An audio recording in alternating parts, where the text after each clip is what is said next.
Karibu GPM TV. Fanya ya Mungu na Mungu atafanya yako. Mtazamaji wa GPM TV, fanya ya Mungu na Mungu atafanya yako.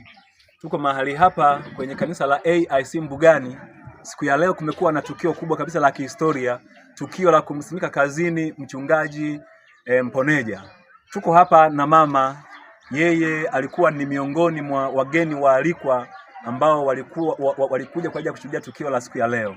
Mama, hongera kwa kuhudhuria kwenye eneo la tukio mahali hapa. Asante sana. Labda tu kwa faida ya mtazamaji wetu, naomba tu kabisa majina yako ni nani?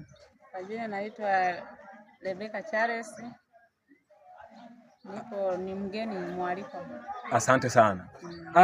Rebecca Charles, tumekuwa na tukio siku ya leo la kumsimika kazini mchungaji Mponeja. Tukio hili kwa ujumla limeendaje? Umelionaje kwa ujumla? Tukio kwa ujumla mimi nimeliona ni nzuri sana. Nimefurahi, ni tukio la kiutume zaidi. Asante sana. Napongeza sana. Asante sana. Kama mgeni mwalikwa kwenye hafla hii ya kumsimika kazini mchungaji Mponeja, wewe kama mgeni mwalikwa, una nini cha kumwambia mtumishi wa Mungu huyu ambaye leo rasmi ameingizwa kazini? Una kipi cha kumwambia au cha kumshauri? Cha kumwambia mchungaji aliyesimikwa leo, mchungaji Richard Mponeja, awe tu na moyo wa uvumilivu, maana kuchunga kondoo ni kazi ngumu sana. Kikubwa ni kuomba Mungu. Awe na moyo wa uvumilivu, amuombe Mungu, maana yake hii ni kazi ngumu. Hayo ni maneno ya ndugu yetu mpendwa wetu Rebecca Charles. Rebecca Charles, mimi nikushukuru sana kwa ajili ya kuja kuhudhuria kwenye hafla hii fupi ya siku ya leo.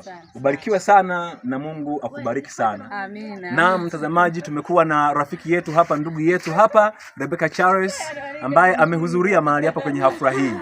Nikiripoti kutoka eneo hili la kanisa la AIC Mbugani, mimi George Mahona wa GPM TV. Fanya ya Mungu na Mungu atafanya yako. Mungu awabariki sana. Amina.